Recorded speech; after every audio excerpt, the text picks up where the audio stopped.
Okay. Excellent.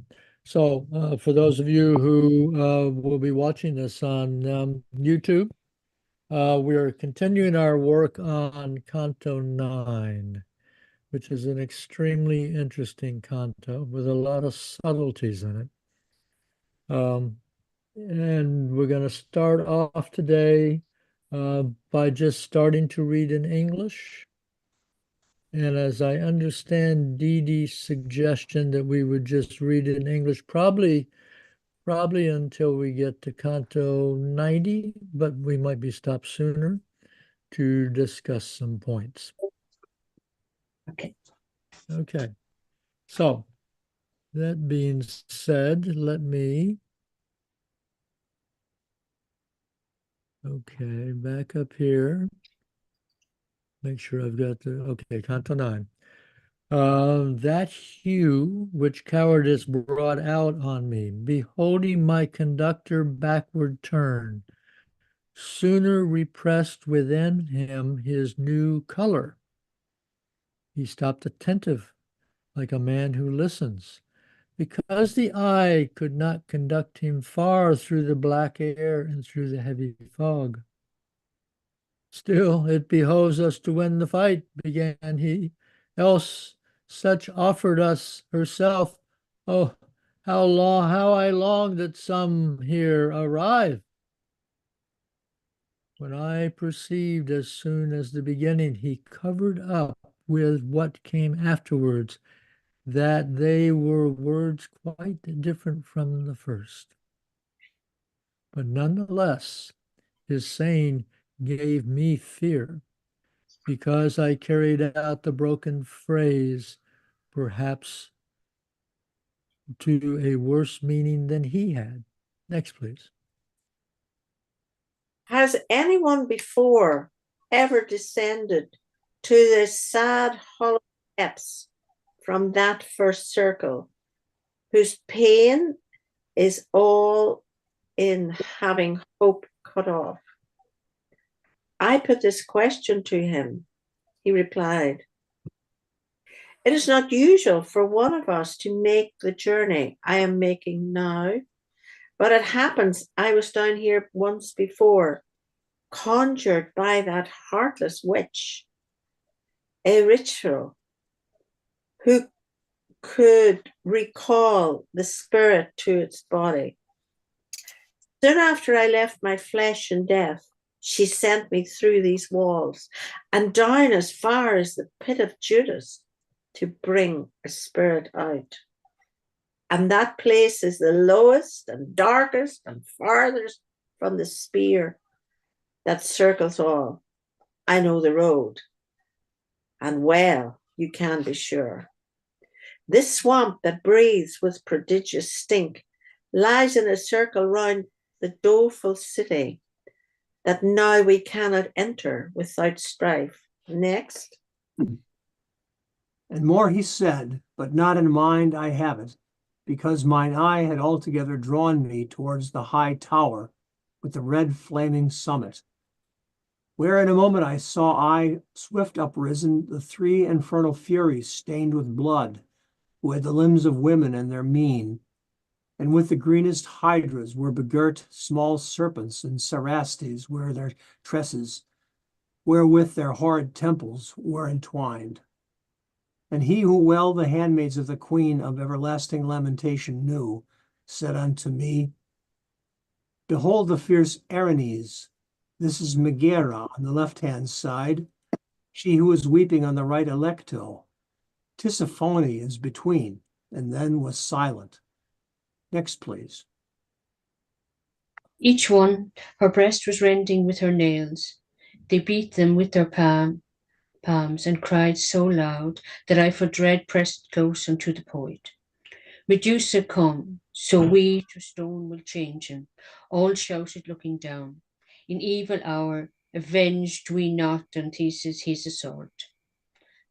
Turn thyself round, and keep thine eyes close shut, for if the Gorgon appear, and thou shouldst see it, no more returning upward would there be."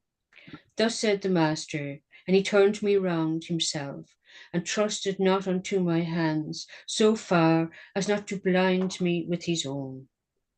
O ye who have undistempered intellects, observe the doctrine that conceals itself beneath the veil of the mysterious verses. Next, please. This might be a place to stop. The doctrine that conceals itself beneath the veil of the mysterious verses. Yeah, but we have John, who is here for the first time. He was not here last week. And I think that it would be a good idea to briefly go over some of the major points of the earlier verses in this canto. Mhm. So, I'm sorry, I'm just interested in what Anne, the bit you read. Yes. Undistempered. What is it? Untempered. Around what line, Sylvie? I don't know. I think it's about 61. Undistempered intellect. Oh, sorry. O ye who have undistempered intellects, observe the doctrine that conceals itself beneath the veil of the mysterious verses. Undistempered. Because mine said, all you whose intellects are sound, look now and see the meaning that is hidden beneath the veil that covers my strange verses. Sorry, I just want, in case I forgot it. Whose intellect is what? sound. Oh, is our sound. Signed. S-I-G. Sound. Sound. S-O-U-N-D. Oh, sound. Okay. Oh, it's Okay. a pronunciation thing, language. No, it's okay. Yes, yes. Right. It's a difference between the use of the undistempered intellect and intellects which are sound, which Yeah. the meaning is basically the same, Mm. except there's a stress on the undistempered. Of course, it's contrasted with distempered, and distemper is to be sick or confused, that sort of thing. Madness. Yeah, kind of mad or over emotional or fearful or any of that sort of thing. Yeah. I've only heard distemper used in a condition in dogs, that's all. Yes, that's correct. And if you have you ever seen a dog with distemper? No, thank heavens. Well, Thankfully. they're very lethargic, and they are full of snot, and you know they can't walk very well. It's a very serious disease in a dog. So, and remember, I think he's contrasting this with the Pyrenees, which are railing and cursing and all that sort of thing. So, the Italian is just sani, which is a pretty healthy, basic right? word, like, sound or healthy or something. Yeah. Sure. Or Yeah. sane. Mm-hmm. Sure, and the description of those Pyrenees, that makes sense. Right. The kinds of Okay. So now I want to go back to the beginning and kind of give a little bit of summary, and you all can help me. But John, in this particular one, they have just crossed a river where they met the wrathful, and they're coming up on the city of Dis, D-I-S. And as they approach the city of Dis with its high walls and iron gate, suddenly the Furies appear up at the top. And unlike in other instances where Virgil very handily subdued whatever was blocking their way, this is presenting a more serious problem. Okay. So that in the very first line, that hue which cowardice brought out in me. So Dante is saying, I noticed that Virgil is you know, upset about this, and that this has caused Dante to be upset also because his guide, who he's been depending upon, is not showing the same sort of confidence as before. Okay. So that's an important part of this. Okay. So they're still at the foot of these towers of Dis, That essentially. is correct. Okay. That is correct. And let me go down to the next major point. Okay, I think on line 10. Okay, look at 7 through 9. So this is Virgil speaking. Still it behoveth us to win the fight, began he. Else such offered us herself. Oh, how I longed that someone here arrive. So this is very unusual. Yeah. He's looking for some other help. Virgil is feeling weak and is asking for help. Mm. Okay. I perhaps asked this question last week, and if I did, I've forgotten the answer. Is this the first time we see Virgil as disconcerted as he is here? I think believe so. Okay, Yeah. Yeah, this is a radical change. right. We did see him show some emotion before with um, Filippo Argenti, Yes, but he was in control there. right. Yeah, when he He was hugged Dante for pushing yeah, Argenti down in the muck, if I yeah. So he did show emotion there, Correct. Yeah. not like this where he seems to be apprehensive. yeah, he's freaking out Distemper. and trying to cover it up. But Dante, with the keen eye, has noticed this, which is, upset Dante. So it's kind of an interesting. Yeah. So It is, and I suppose in a sense, um, the example that just came up shows that Dante has worked hard to humanize the guide, because prior to the example that you just brought up,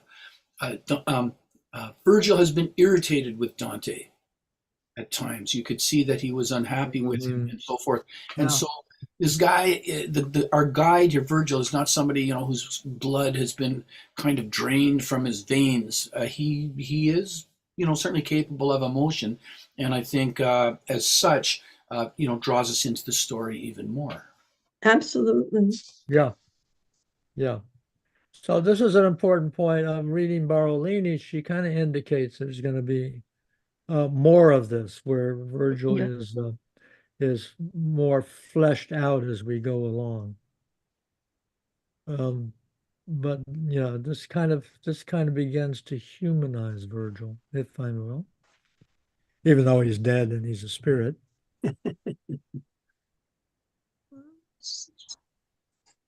So look at 10 through 12. Uh, this is Dante speaking. Well, I perceived as soon as the beginning, he covered up with what came afterwards, that they were words quite different from the first. Sure. But nonetheless, his saying gave me fear, because I carried out the broken phrase, perhaps to a worse meaning than he had. Mm.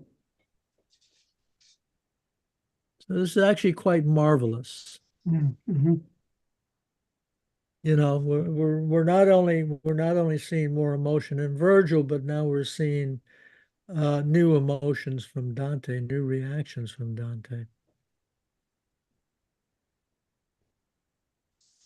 And his thinking about how he is telling the story, he's trying to get it right. Mm-hmm.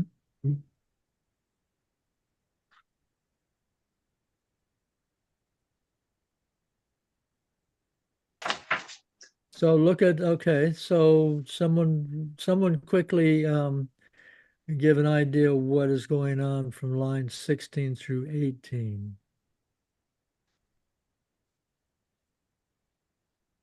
This is Dante speaking.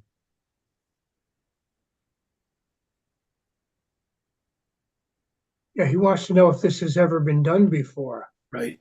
Okay.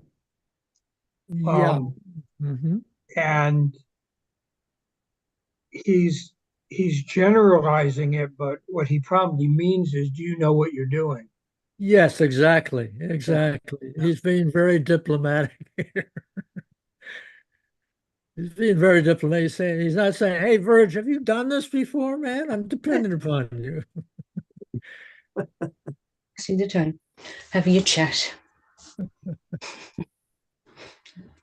as one would do. Yeah. 9. Okay. And then Virgil says, someone want to take that? Yeah, as I said last week, Virgil essentially said, "No, no, it's not my first rodeo because I got called up by Right. this cruel Erecthro who sent me down like a long way. We're not talking, we've kind of dipped our toe in here. We're talking all the way down to the circle of Judas to fetch a spirit who remains unnamed." And that shows his answer shows that he recognized what Dante was really asking, because he ends it with saying, line 30, well, know I the way, therefore be reassured. Oh, Sure. yeah. So Boy. Yeah. Dante may have asked the question diplomatically. Virgil understood exactly what he really Right. wanted to know. Right, but Virgil throws in another twist in his answer.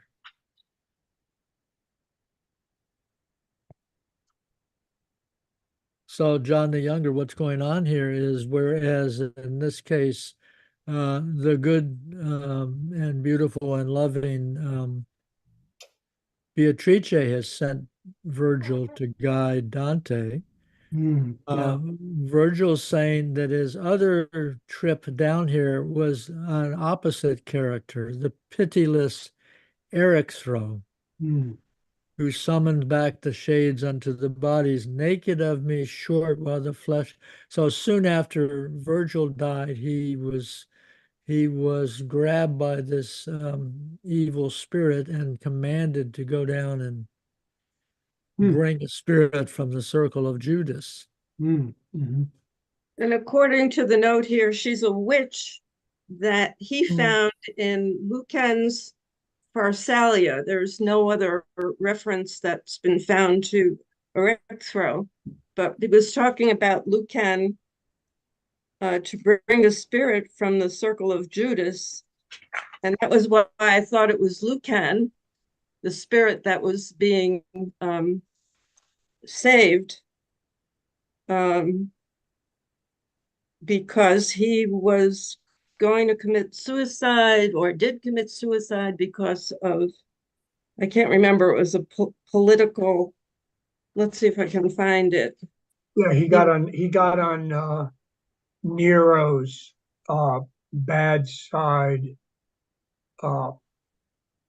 suspected of being part of a conspiracy.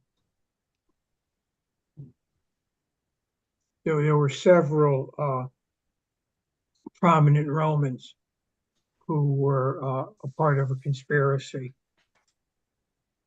Yeah, and he was condemned to death and committed suicide. Okay, so do we know why Eryxro wanted that spirit? Well, the witch wanted to save that spirit. It doesn't really say. She is the character in Lucan's epic. And so, and it doesn't say what, it says her necromantic powers provide a sensational incident in Lucan's Pharsalia. Okay. So So a necromancer is someone who uses the spirits of the dead to work some sort of not good magic. but why did she want to save Lucan? That's an interesting question. We don't have the answer to. Yeah, I don't. Yeah, Yeah. and I don't think that we can get the answer at this time, if there's even an answer. Dee But Dee, this, but I'm sorry. No, I was no, going to ask a question of Dee Dee. Dee Dee, you mentioned something about it sounded like Lucan's something. Is this like a work of Lucan or some sort of a piece that he's oh, Lucan. attributed to him, or is Yeah, it's he wrote an epic poem on the civil war between Pompey and Julius Caesar, oh, he did. and because the decisive battle was fought at a place called Pharsalis, Okay. the epic is sometimes called the Civil War and sometimes called the Pharsalia. Okay, that's the one. Okay. So, John, do you have an idea of why she was lifting that spirit out of Dis? No idea. That's why I asked, because I wondered, was this some sort of a thing that might have some clue about that? But it sounds like it was written before he committed suicide. Well, obviously that would not have that, No, unless he that was no, published. Yeah, it's history, Roman history. We don't have that piece. right. But I think the important point is in the adjective pitiless and But conjured. she's saving Lucan, and Lucan was I will disagree. I do not think he's saving. I don't think he's saving Lucan. I think he's bringing Lucan back to Ericsthro for her malevolent purposes, whatever they oh, might be. oh, that could be. And that the real import of this is to contrast that, is to show us that Virgil is not always commanded and manipulated by benevolent spirits such as Beatrice. Uh-huh. That he has been manipulated before by a malevolent spirit like Ericsthro. Uh-huh. So even though his answer, when Dante asked him, "Hey, has anybody have indirectly Dante's asking, have you done this before?" And so Virgil gives the seemingly reassuring answer that yes, I did do this for when I was commanded by this evil spirit to go down to the bottom of hell. So yeah, I've done this. So what an interesting answer, Yeah. because while it's reassuring on one level, it is definitely not reassuring on the other level. I'm sure the critics have written about this. Yes.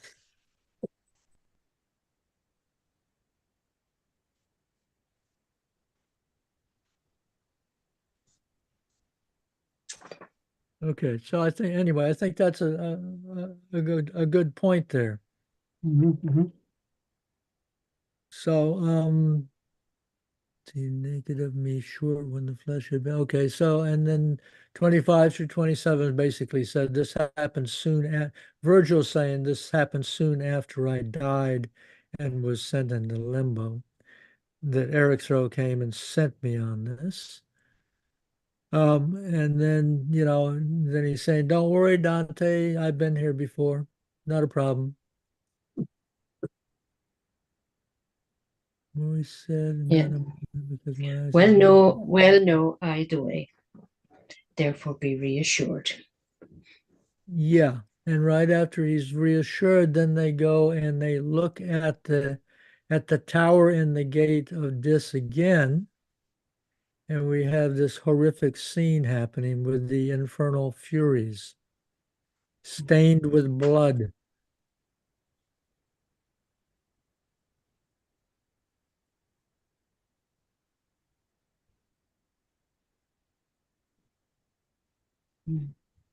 Then their description.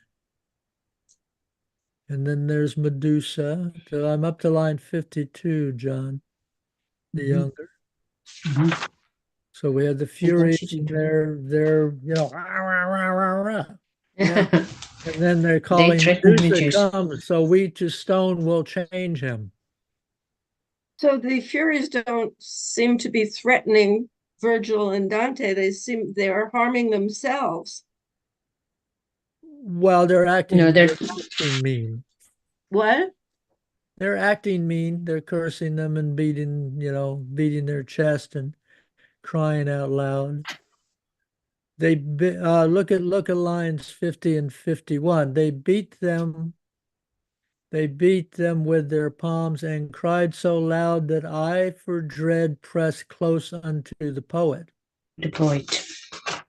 So they freaked out Dante, You know, Mm. and then they call Medusa comes, so we to stone will change him. and it is a reminder that we are in the circle of be wrathful, correct? Because my translation actually at 49 says they beat their breasts, which okay, fine enough, and tore them with their nails. Right. Mhm. Yeah, their own. Is that the sense that other people are getting with their translation and tore Yeah, them with their nails? Yeah. Yeah. Each one her breast was Each rending with her nails. with her nails. Right. Well, that's some anger. Yeah. Yeah, well, Mm. remember when we crossed the river of the Wrathful, and after the conversation with Filippo Argenti, You know, that when Dante pushed Filippo Argenti down under the muck, that then the wrathful spirits started beating each other, and there's this weird thing of them turning and biting themselves. right, Mm. right. So I think this is kind of a parallel to that. Yeah, we're coming out of that. And I will tell you that people who get really, really angry and wrathful, they do damage themselves. Absolutely. Yeah. Anger.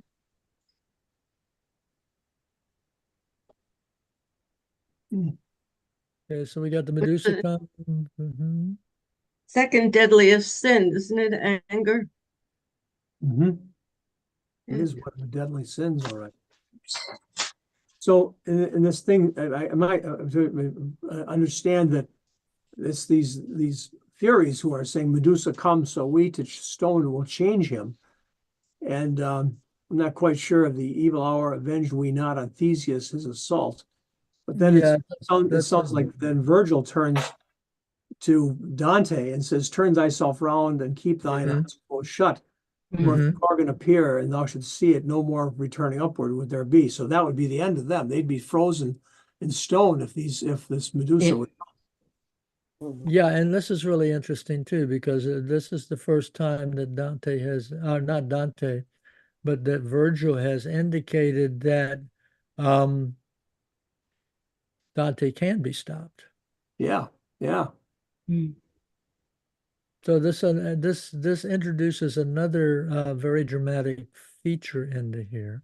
yes. It does, and yet, as a counterpoint to that, it's so nicely described. Dante puts his hands over his eyes. No, Virgil puts his hands over Just a Dante. sec, just a sec, Dee Dee. I believe Dante puts his hands over his eyes, and then Virgil puts his hands Virgil over is over Dante's Dante's. hands to make sure that Mhm. he's doubly protected. Oh, yeah, yeah. Not my hands, yeah. Right. Yeah, line Yeah. 58 58. 60. It's just this beautiful gesture of concern. It's like say covering a small child with a blanket when Yeah, the yeah. child is sleeping. You know, I just found it very touching. Yeah, it's- yeah. This whole canto is a radical deepening of the story Mhm. Yeah. and of the relationship between Dante and Virgil, Mhm. and of who Virgil is. So we got that. And then look, right after that hands thing where Virgil puts his hands over Dante's hands to protect him, 61, oh ye, why don't you read that, John the Younger? Read 61 through 63. O ye who have undistempered intellects, observe the doctrine that conceals itself beneath the veil of the mysterious verses. So that's where I'm wondering. Mm-hmm. Right. Well, wonder out loud, Sheila or Dee Dee. I can't answer the question. What is the doctrine that conceals itself? Oh, I maybe, okay, you can't answer that question, but look at what's going on here. Now, this is appealing to everyone here. This is a case where Dante is talking directly to us as the readers. Hey, yeah. Now, has he done that before? I And think if so, so. where? If so, where? I think he may have before. I'm not sure. Well, maybe He does through the Commedia, but I don't remember to some whether we extent, actually encountered that yet. But he's talking as the storyteller to the listeners. Mm-hmm. Okay, so here we go. I'm reading from Hollanders. This is from the Dartmouth site. Verses 61 through 63 contain the second address to the reader Second. in the poem. See note to Inferno 8, lines 94 through 96. This one has caused more difficulty than any other, and solutions are so abundant that it is fair to say that none has won general consent from the first commentator's exertions until today.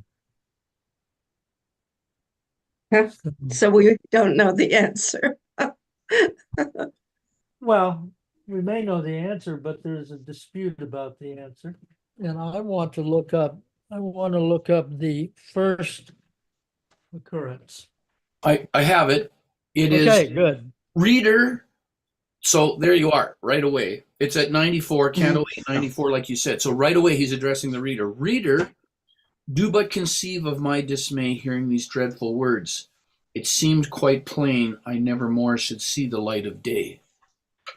So that at least is my translation. I mean, the first the first of that stanza, the first word is reader. So we are being addressed there. right? Okay. Yeah, I see that. And what line is that, please? What are those? 94, 8, Canto 8, line 94. Oh, Canto 8. Oh, right, Yeah. right. Think And reader do- Faust is comforted in utterance of the accursed words for never to return here, I believe. That's in Canto 8, that those lines there. So what is he referring to in Canto 8? The boatman is saying that, threatening or telling them they can't go back. Okay. Yeah. Yes, they're trying to strip Dante of Virgil, I think is it. Oh, Yeah. Let him they're wend back telling his him that foolish he- way alone. See if he can, for thou with us shalt stay, that through this nighted land hast led him on. And then he says, reader, do but conceive of my dismay, etc., etc. So Dante is quite rattled here. Mhm. Okay.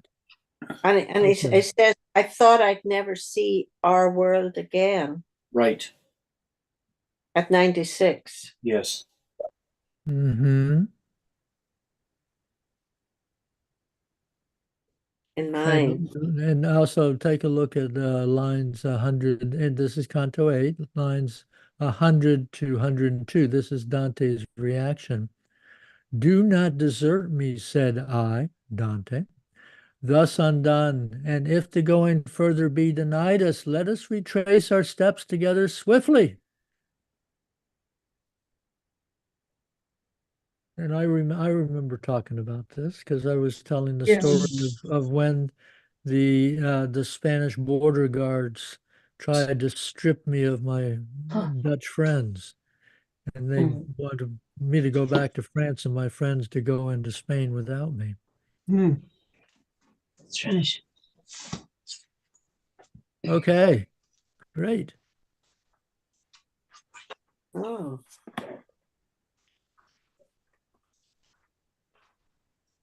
Well, I wonder if that, following what you just read, Duncan, from Canto 8, has some clue about this kind of breaking of the fourth wall, you might say, in Canto 9. He says, it sounds like Virgil says there, said unto me, fear not, because our passage none can take from us, it by such, and my translation is capital, such is given. None can take from us, such is given. And it's almost like he's trying to assure Dante that this is like by divine guidance. And so maybe he's an allusion to this idea that his journey here is by, you might say, divine or providence, protection and guidance. That these evil spirits can't take that away from them. Yeah. And in this particular one, Virgil is still confident. The interesting contrast between Canto 8 and Canto 9 that's true. is that Virgil is not confident. He's never been this way before. He's never been this way before. John, you need However, the Savior, a spirit is coming to save the day. It's not only that he's less confident. He said, in 8, nothing can stop us, and here he's just given evidence that something could stop them. Yeah. If you see the Gorgon's face, it's over. Yeah. So yeah. Or at least he thinks it's over. I don't want to say he lied, but it seems like Virgil's mental state has changed between the end of 8 and now. That he is less sure of himself. Well, and this is just a kind of a wild speculation to some extent, but there is a difference. I mean, Virgil, in a sense, he's of the pagan world, and he is inclined to believe in the power of these evil spirits and the Gorgons. And Dante's not. I mean, he talks about such the divine guidance is that he has faith and confidence that there's protection here, even though, Virgil is protecting him in a way that he's kind of acting out of some sort of divine power and protection. So maybe that's the doctrine that conceals itself beneath the veil of the mysterious verses here.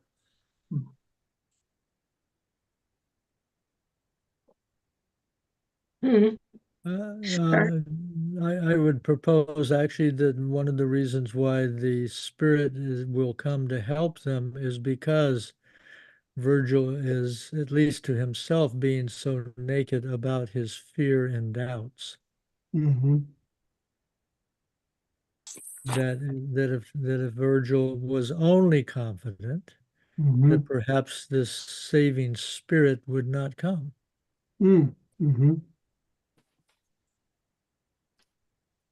Because immediately after those, that thing about O ye who have undistempered intellects, observe the doctrine that conceals itself beneath the veil of the mysterious verses.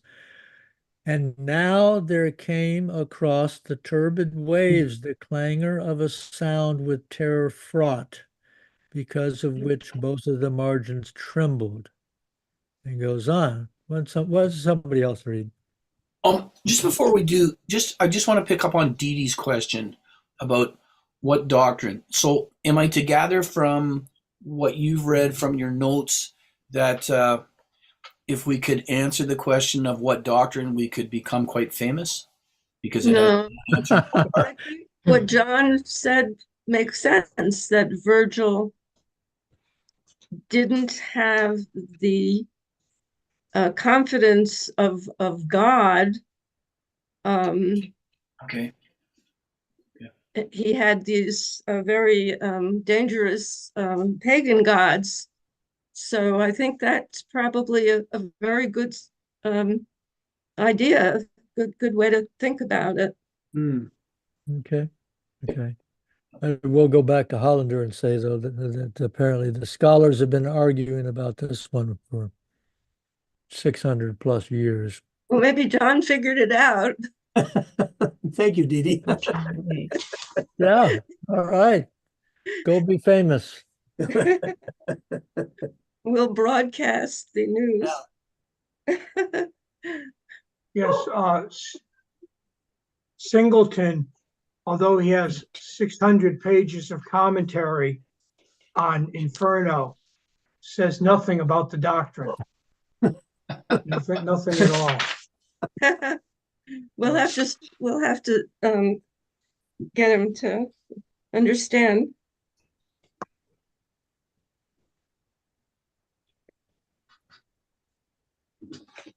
Mm-hmm.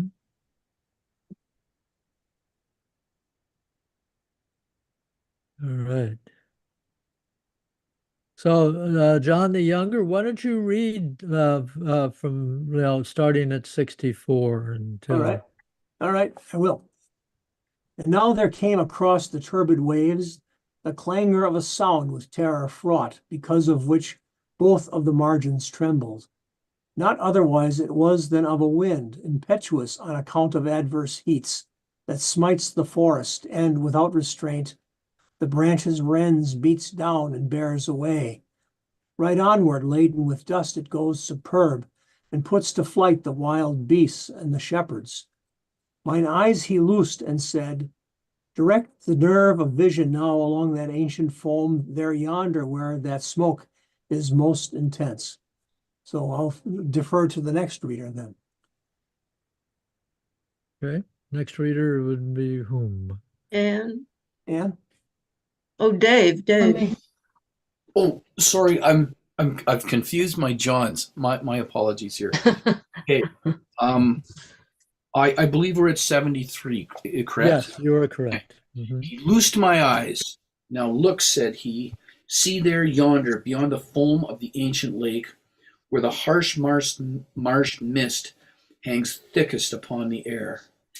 And as the frogs, spying the foam and snake, go squatting over the pond and dive and sit huddled in the mud, even so I saw them break apart, whole shoals of ruined spirits, and flit, scudding from the path of one who came to us, walking the water of Styx with unwet feet. His left hand, moving, fanned away the gross air from his face, nor elsewise did he seem at all to find the way laborious. When I saw him, right well did I deem him sent from heaven, and turned to my guide, who signed me to be still, and bow to him. What scorn was in his look! He stood beside the gate and touched it with a wand. It flew open. There was no resistance. All stood wide. I'll maybe stop there. Yeah, that's a good place to stop. Although someone could read 91 through 93, where the spirit rants. Okay, all right. Outcasts of heaven, despicable crew, said he, his feet set on the dreadful sill. Why dwells this foolish insolence in you? Why kick against the pricks of that great will, whose purpose never can be overborne, and which hath oft increased your sorrows still? His dialogue, I think, goes on for a while, and so just one more. Okay, or say what boots it at the fates to spurn. Think how your Cabarrus tried it, and yet bears the marks of it on jowl and throttle torn. I think that finishes his speech. Okay, great. Great.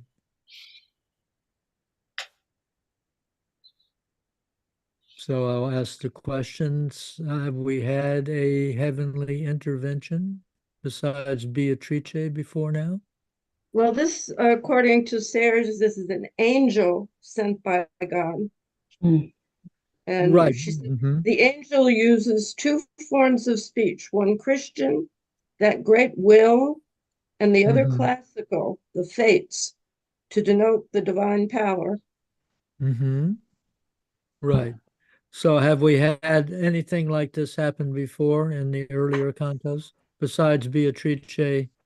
Besides Virgil saying that Beatrice is the one who sent him to help Dante? Yeah, there was an angel at the beginning. Mm. Um, Remind me. When I'm trying- when Virgil went to sleep, then we don't know how he got to the other side.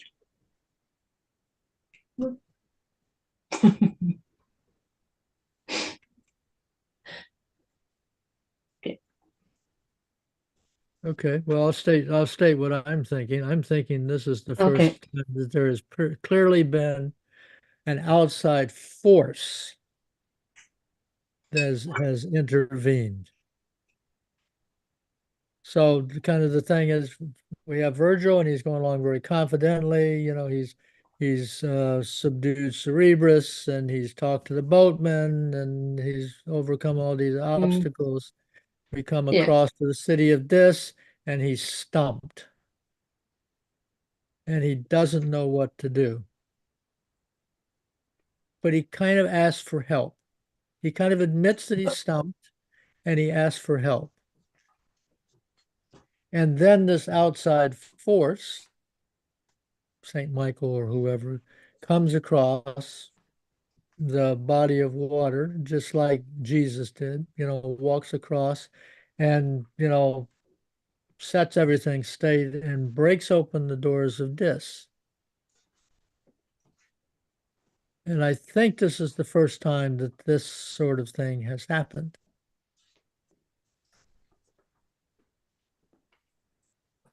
Which, to complete my thought, is a lesson for Virgil and Dante.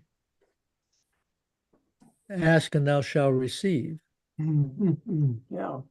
And then in competition with Dave for who's got the best explanation of the secret verses, I will propose that the doctrine that conceals itself beneath the veil of the mysterious verses is, if you clearly ask for help, you will get it. Yes. Knock and the door shall be opened.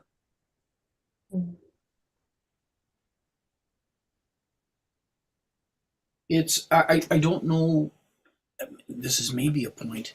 It's interesting as well that it's anger which sort of staggers Virgil. He's going along fairly well, and then when he has to deal with angry people, he's hesitant and intimidated. And I'm just wondering if is that the same as in life? Is this Dante's point that when we're dealing with really angry people, it's hard to do? I know I have trouble with it. Sorry. Mhm. I have trouble with anger. It is very difficult for me to deal with an angry person. Right. And And I generally have to ask for help. right. And also because this is operating on, the story says on 4 different levels, look at the anger within that we have. As a younger person, I had a pretty bad temper. And as I look back now as a more calm 66-year-old, I feel badly for the people who had to deal with me. But the point was I had a hard time getting a handle on the anger. And I wonder if that's also Dante's point here. It could be. It could be. But also remember, we also have this interesting contrast, because when they came across the river and they had to deal with Filippo, Right. That was anger. And what did Dante use to deal with Filippo? Filippo. Filippo? Remember how he dealt with Filippo? Pushed him underwater, didn't he? He got angry with him. Yeah, Yeah, it he was got an angry angry with him and pushed response. him under. And then what did Virgil do? Expressed more anger. No, he gave Dante a big, Yeah, Oh, he hug. gave yeah, Dante a Dante big did, hug but he had some harsh words for for Filippo. Filippo also. Yeah. Yeah.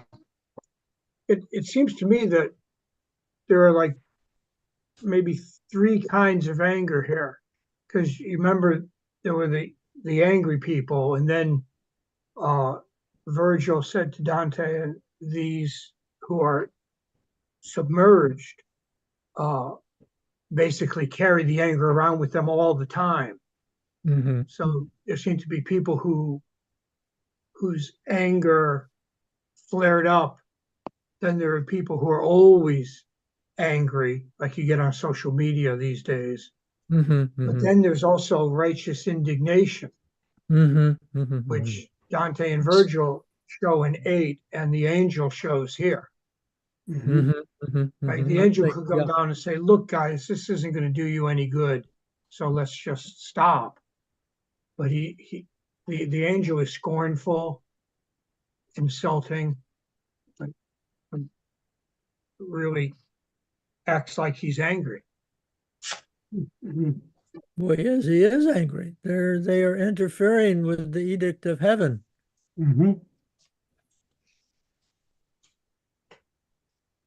But I really take your point, John, very, very well. There's the type of anger, if I may, the sinful anger that is expressed in open wrath. And then there's a type of anger which is submerged, which in Chinese medicine you would call repressed anger or liver stagnation. Um, and then there's the anger which is useful and righteous.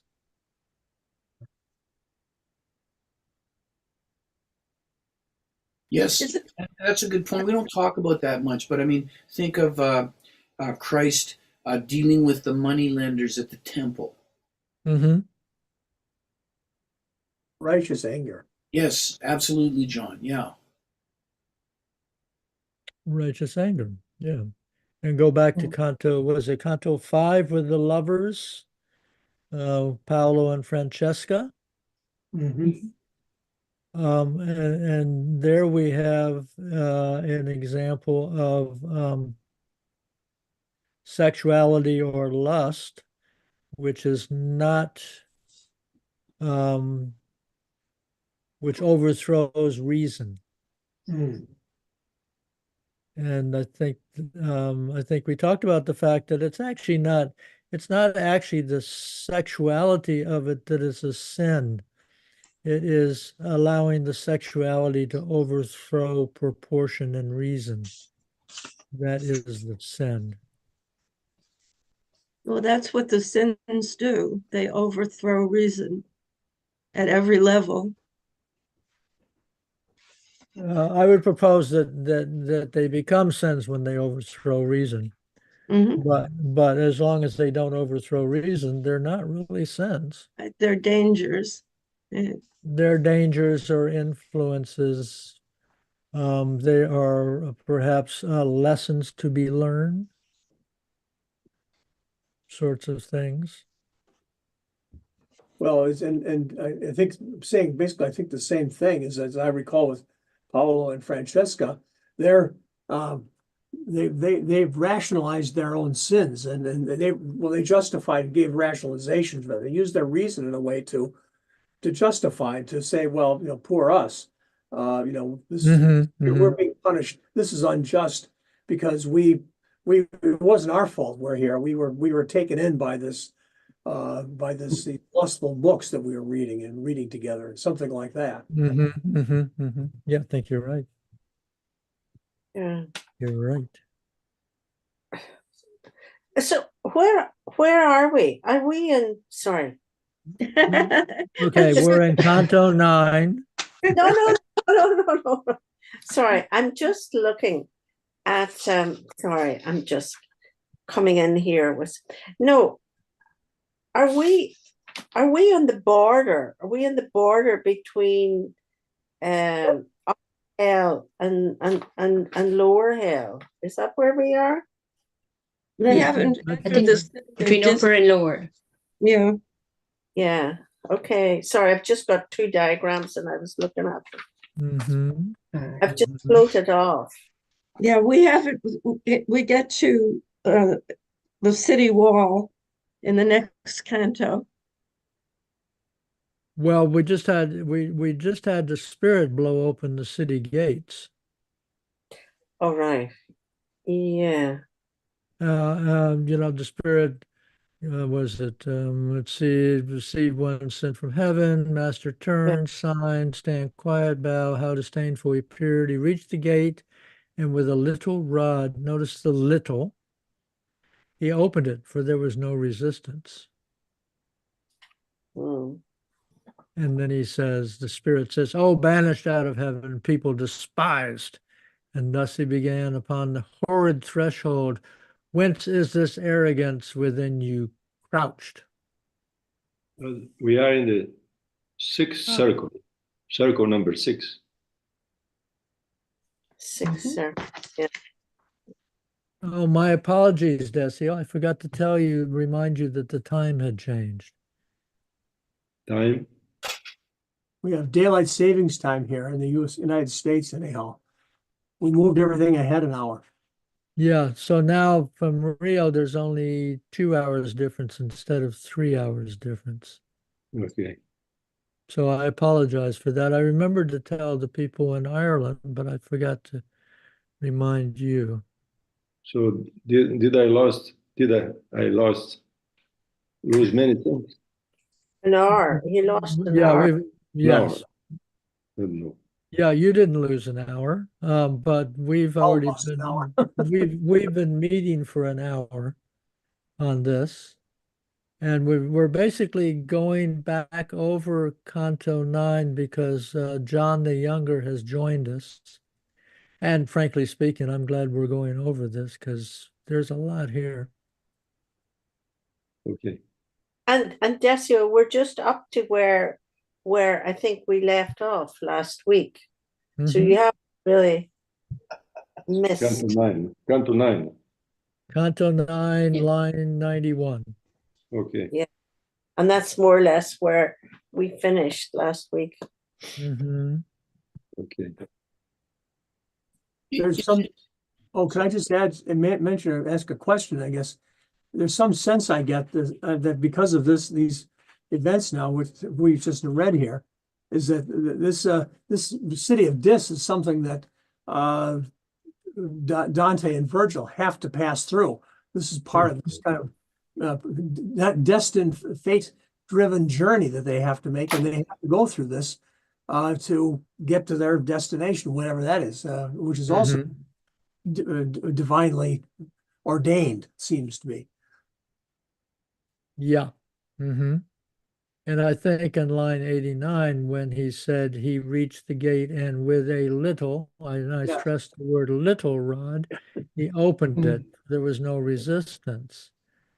So instead of Virgil, a pagan, who the evil spirits knew from before, and he couldn't get them to do anything, but this heavenly spirit that has come to help them, it takes nothing for him to break down the door.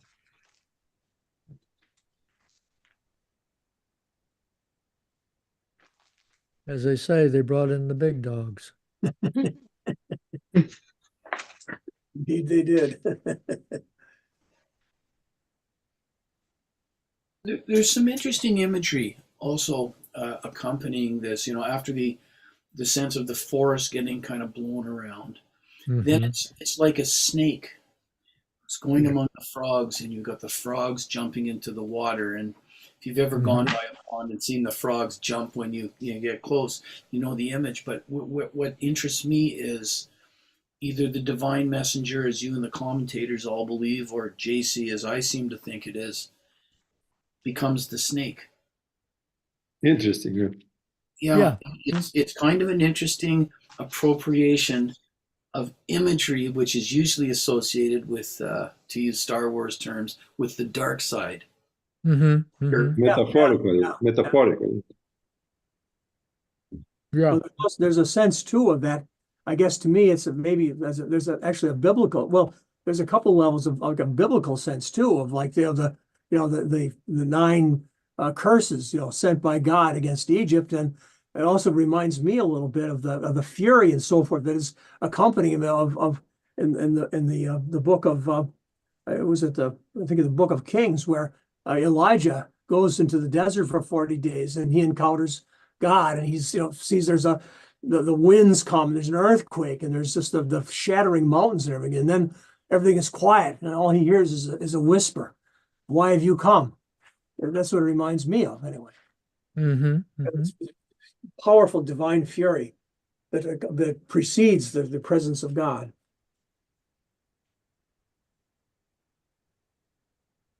Duncan, does just to follow up on your point, John, Duncan, you're a Book of Job man as well. Does God speak to Job out of a whirlwind, or is that He in does. another? He does. He does, does. He yes. speaks of Job out of a whirlwind, and then I was just thinking right before you said that about the Leviathan, Oh yeah.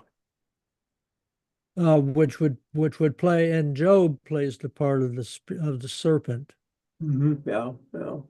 and Job himself is the frog, where he looks at the Leviathan and goes, "Ah, okay, I got it."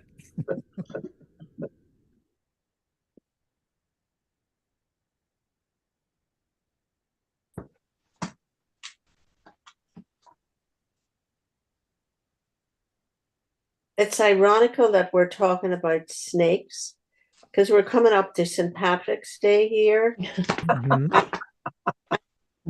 St. Patrick banished the snakes from Ireland. So, real or imagined, I don't know. Well, he brought Christianity and therefore presumably drove the devil out, or the serpent.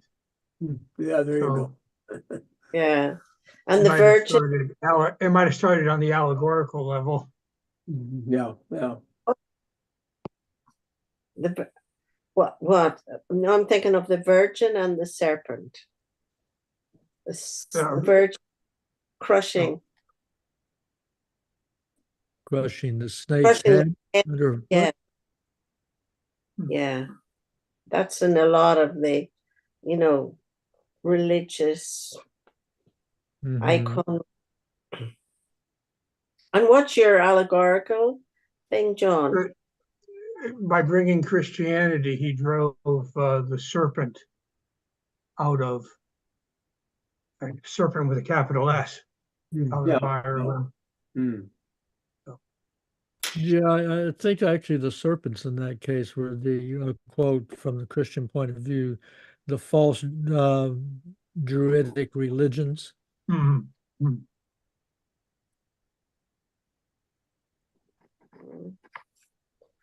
But I think in these lines, when the spirit, whoever the spirit is, gets to the gates, you get the impression that he's dealt with these evil beings or evil spirits before. They know who he is. Yeah, but wasn't there something about, do you remember the original gates where when they came through, I think it was around 3, lose all hope, everybody who enters here. Wasn't there something about with the harrowing of hell that they tried to stop Jesus going? And isn't that what he's referring to here? That they've tried once before, and now the gates are opened and will be opened always. There was Isn't that what they're referring back to that? Could That be. they had tried this already. Yeah. The gate of hell. Abandon all hope, he went to, that they had tried to stop that.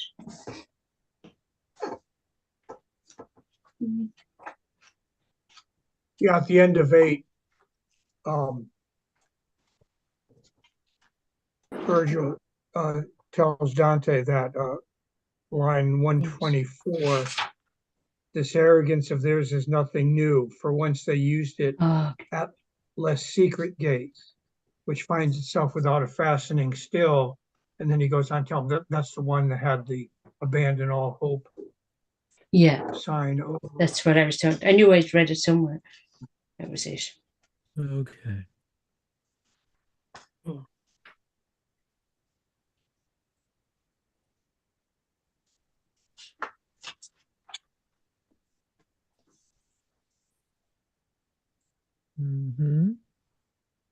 So, someone want to read a little bit more? Who's Want to the read this next here? reader? Yeah, Decio, you want to read? What line would Decio start, Anne? Where did we finish? Around 95, 96? 100. 100. 100. In English. Yes, please. Yeah. We see, like those who have imperfect sight, the things he has, that distant are from us. So much still shines on us, the sovereign ruler. When they draw near or are, is wholly vain. Our intellects, and if none brings Wait, it to us, not anything. Decio, what canto are you reading? Oh, I think it's 10. Sorry. Good. Because I'm prepared the number 10, sorry. Oh, Yeah. Just a moment. Yeah. We see, like those who have imperfect sight. Sorry.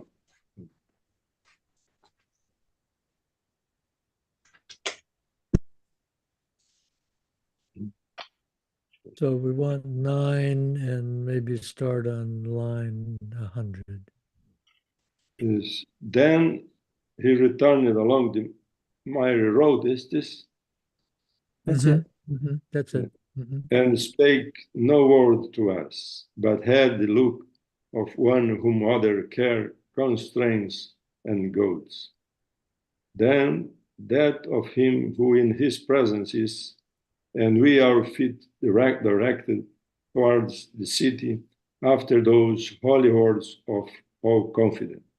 Within we entered without any contest, and I, who inclined head to see what the condition such a fortress holds. Soon as I was cast round mine eyes, and see on every hand an ample plain, full of distress and torment terrible. Even at Arles, where stagnant grows the Rhone, even at Pola, near the Quarnaro, that shoots in Italy and bathes all its borders. The sepulchres make all the place uneven. So likewise did they there on every side, saving that there the manner was more bitter. Okay, so we're okay.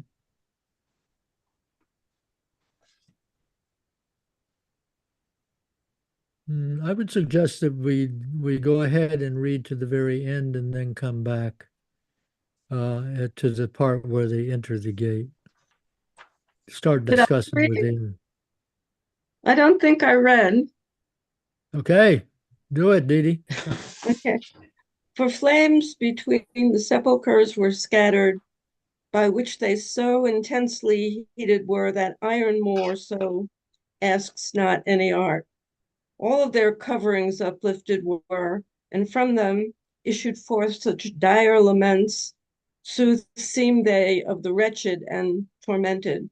And I, my master, what are all those people who, having sepulture within those tombs, make themselves audibly by doleful sighs? And he to me, here are they. How do you say that? Heresiarchs. Heresiarchs, Yes. with their disciples of all sects, and much more than thou thinkest laden are the tombs. Here left together with all with its like is buried, and more and less the monuments are heeded. And when he to the right had turned, we passed between the torments and high parapets. Perfect. All right. So this is just basically a visual image here at the very end.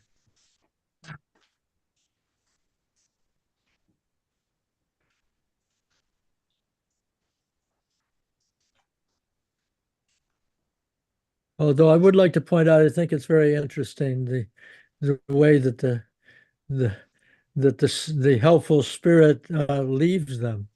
Mhm. It comes down, does a job, and leaves. No chit chat. Yeah. Well, I got other fish to fry. I'm out of here. yeah. Well, it's like the way he describes it, he had the look of one whom other care constrains and goads. It's like this was sort of like a minor nuisance he was dealing with. He had bigger things on his mind. It's like, it was like this thing he had this triviality was to be taken care of here, and he's moving on to bigger things. Yeah, I think that's a interesting accompaniment to back on line 89, where he reached the gate and with a little rod he opened it, for there was no resistance. Yeah. So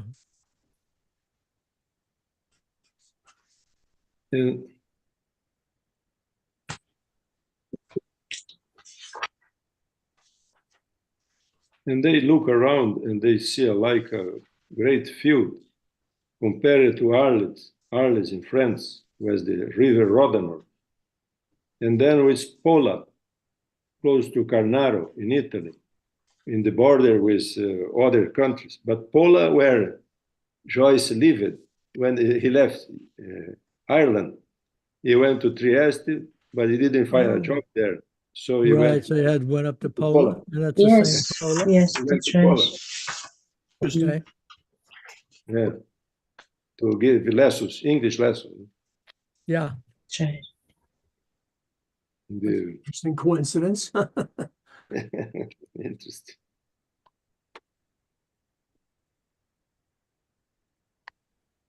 So we arrive at the circle of the heresiarchs. The heresiarchs are those epicurists that didn't believe in the transcendency, the life after life. Right. That would be Yeah. there's Epicureans, right? Epicurean. They believed, they believed the soul died with the body. They didn't believe in the afterlife. No.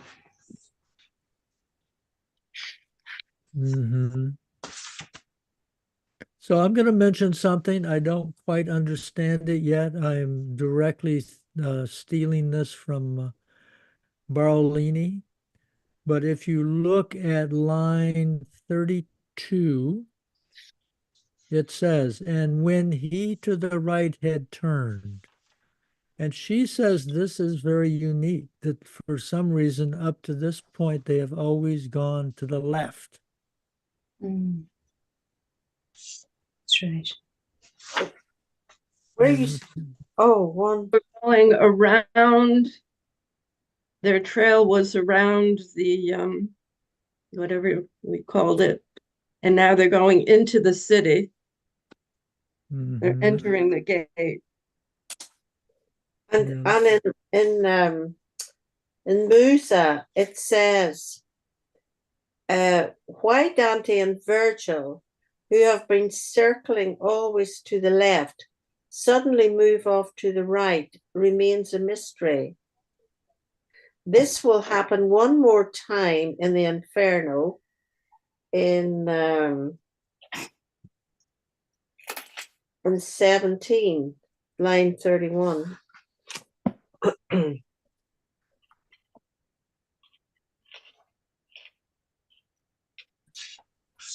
Let me see if I can find. Yeah, exactly. We therefore on the right side descended. Where I'm not following where you're reading from. It's yeah. almost the end of the whole canto. Oh, I see. Line 150. 100 and Oh, I see. And it's the right read yeah. past. Oh, I see. Okay. And the same things happen in line 31 of Canto 17. 31, let's see. But in Canto 10, line 133, they turn to the left. Yeah, Yeah. Mhm. they've been turned into the left. Oh. 133, Canto 10.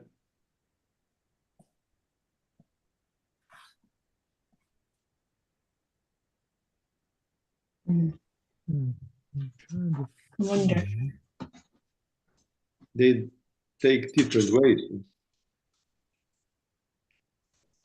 Why does he have to say it? Why is it necessary? Well, I'm trying to find it. Unfortunately, I can't. Oh, here's find. Because if they are going around a circle, there is just one direction. No? It's a helicoidal circle. No, they are going down by like a spiral, like an helicoid. Yeah. So they have to go always in the same direction, to the left or the right. It must have Not to do with changing entering direction. something.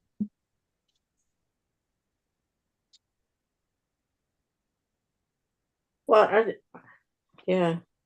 So if they're going left, are they going anti-clockwise? As So we were they should go clockwise, no, not anti-clockwise. Oh, Always clockwise. Going to go down. yeah. If they and go Unfortunately, anti-clockwise, they should go up again. So And they are it, descending, descending to the bottom of this inverted cone. but in 17 they were deflected. There was a beast. They had to change direction. Yeah. Whereas because they were blocked. the gate, Maybe I've got the wrong. 1731 is where they have to change Yeah. direction because of a monster. But this is just a gate. Yeah, they find a beast.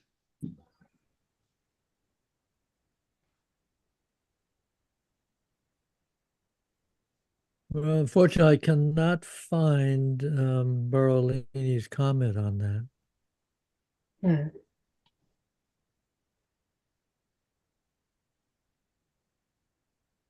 Now we're going to have to look for changes of direction. I Yeah. don't think it happens very often. No, twice, I guess. And she was Or- saying that there was some point, there was some real reason why. Well, that you said that they didn't know. I thought that's what she said. I said Yes. I didn't know. I didn't know. In Canto 17, it's a monster, Mm-hmm. so that's different.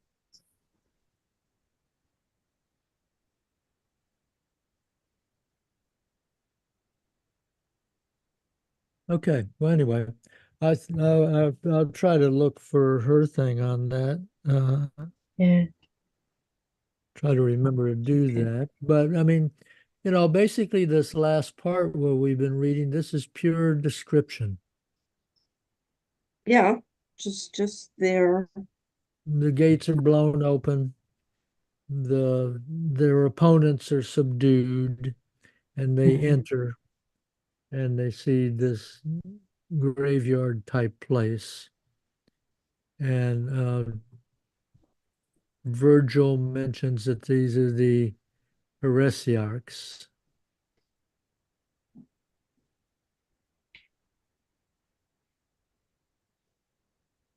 And then if I There is Yarks and their companions. yeah, They all of bear their the same fates.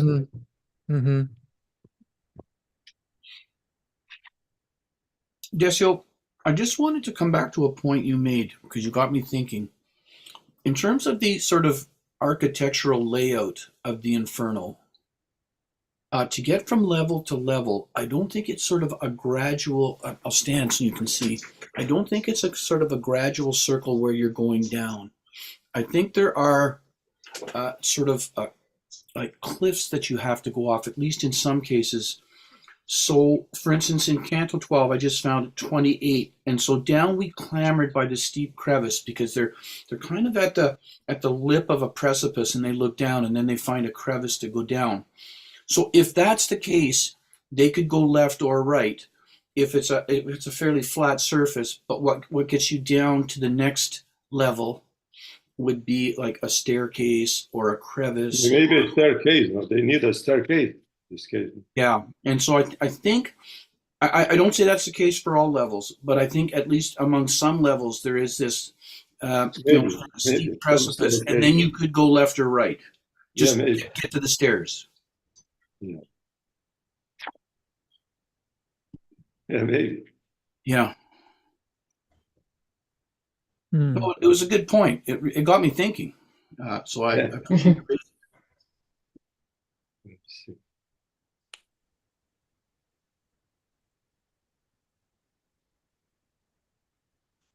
Oh, and in relation to the I'm calling them heretics. Yeah. There's just a little comment here. In Musa, there is a great irony in the fact that those who believed that the death of the body meant the death of the soul suffer as their punishment the entombment of their living souls. So they're in those sarcophaguses. What? Which is no. Maybe the rest of you had got it, but I just find that little note there. Yeah,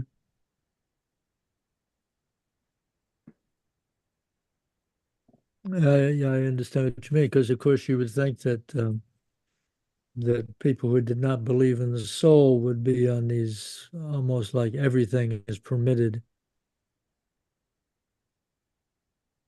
sort of mentality.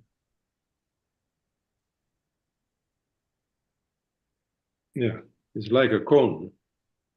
Yeah. Right. So here's a note in Hollander. I guess this is the note I read. And this is about the turnings to the right. The turnings to the right here and at Inferno 1732 have caused puzzlement and some ingenuity. In Hell, whenever the direction of their movement is mentioned, Dante and Virgil elsewhere always head to the left. Only on these two occasions do they move rightward. These two rightward turnings occur just before the entrance to the sixth circle, in which heresy is punished, and before the exit from the realm of violence, the seventh circle. Some have welcomed the Scartazzini-Vandelli hypothesis that both heresy and fraud are alike in their deformations of truth. Blah, blah, blah, blah, blah. So I guess it was not in Barolini.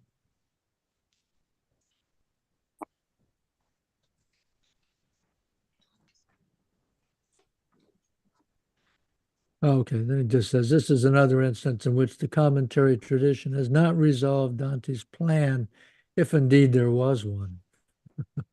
The one thing I have to go, but I want to say, Dave, about who this presence is. Is it God? Is it Christ? Is it a different angel? And if you look at line, I think it was 95, this angel or character is talking to the souls and saying, wherefore recalcitrate against that will from which the end can never be cut off, and which has at many times increased your pain. He's talking about the will of God. So he's talking about God. So I take that as evidence that it isn't God and it isn't Christ, that it is a different angel.